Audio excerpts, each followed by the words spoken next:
Refinery परियोजना पर पूर्व मुख्यमंत्री और कांग्रेस नेता अशोक गहलोत ने कहा, मैं इनसे पूछता हूं कि आपने 2014-18 तक इस काम को बंद रखा, उसके बाद चुनाव के मौके पर आपने प्रधानमंत्री को बुलाया और कार्य प्रारंभ करने के नाम पर उनका कार्यक्रम रखा। कहां 37,000 करोड़ और कहां 80,000 करोड़? जनता के पैसे का नुकसान हुआ। मदन राठौड़ को कहूंगा कि पहले रिसर्च करो, आप पता लगा सकते हैं कि हमारी क्या कमियां थी, फिर जमकर बोलो और हम जमकर जवाब देंगे। एक रिफाइनरी की सौगात मिल रही, जबकि आपने दौरा किया था, मुख्यमंत्री रहते तब एचपीसीएल के अधिकारी कह रहे थे कि दिसंबर 2023 में ही पूरी हो जाएगी। 24 में हो जाएगी पूरी। 23 में गया था, लास्ट में पहले 23 में कहा था, आप ठीक कह रहे हो। फिर उन्होंने कहा था नहीं थोड़ा टाइम लग जाएगा, 24 तक हम कर ही देंगे इसको। और वो 26 में ला रहे हैं प्रधानमंत्री को बुला रहे। पर मैं तो इनसे वो सवाल पूछता हूँ, आपने 4 साल तक 14 से लगाकर 18 तक जो बंद रखा इस काम को, उसके बाद में आपने चुनाव के मौके पर देखा कि चुनाव हार नहीं जाए, तब आपने प्रधानमंत्री को बुलाया और उसका कार्य प्रारंभ करने के नाम पे उनका प्रोग्राम रखा, जबकि शिलान्यास हो चुका था। सोनिया जी और वीरप्पन मोदी जी आए थे मिनिस्टर। इतना बड़ा प्रोजेक्ट था, अगर आज 7 साल देरी से शुरू हो रहा है, कहाँ 37,000 करोड़ और कहाँ 80,000 करोड़ में फर्क तो होता है। पैसा तो पब्लिक का ही होता है। तो ये जो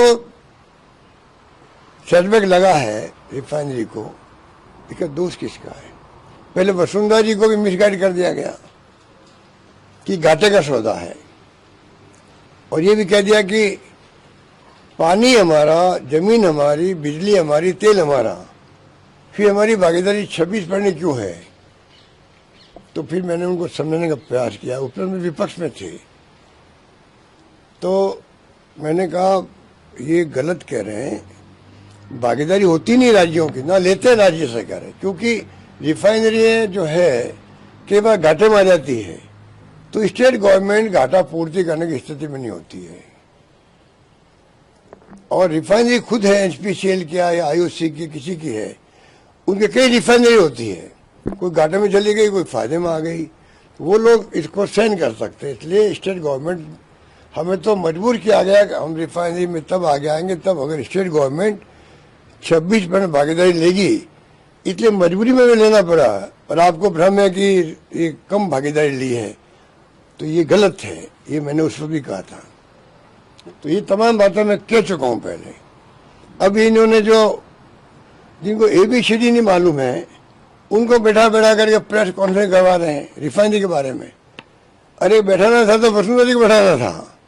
उनको तो मालूम था भी कि काम मैंने गलती करी नहीं करी, हमारे वक्त में एग्रीमेंट में क्या कमी रही या नहीं रही, या उनको गलतफहमी हुई, वो क्लियर कर सकती थी। एकमात्र आज के वक्त में सिर्फ वसुंधरा राजे हैं जो रिफाइनरी पे हमारे कमेंट पर बोलने का अधिकार रखती है। जिनको रिफाइनरी क्या होती है पता नहीं, पेट्रोकेमिकल कॉम्प्लेक्स क्या होता है, इसके फायदे क्या है। ये मॉडर्न रिफाइनरी है, कंट्री की आधुनिक रिफाइनरी है, ये सबसे हाई टेक्नोलॉजी की रिफाइनरी है। कुछ पता नहीं लोगों को, और बहन ठोके जा रहे हैं, अटैक किए जा रहे हैं मुझ पे। तो कम से कम मदन राठौड़ को कहूंगा, क्योंकि वो हमारे बीजेपी के अध्यक्ष हैं, तो राठौड़ साहब आप कम से कम चयन ऐसे लोगों को करो, या फिर पहले स्टडी करो, पूरी रिसर्च करो। उस सरकार आपके पास में, केंद्र में भी, राज्य में, आप तो पता लगा सकते हो हमारी क्या कमियां थी, फिर जम के बोलो, फिर हम जम के जवाब देंगे आपको। पर ये जो रोजमर्रा के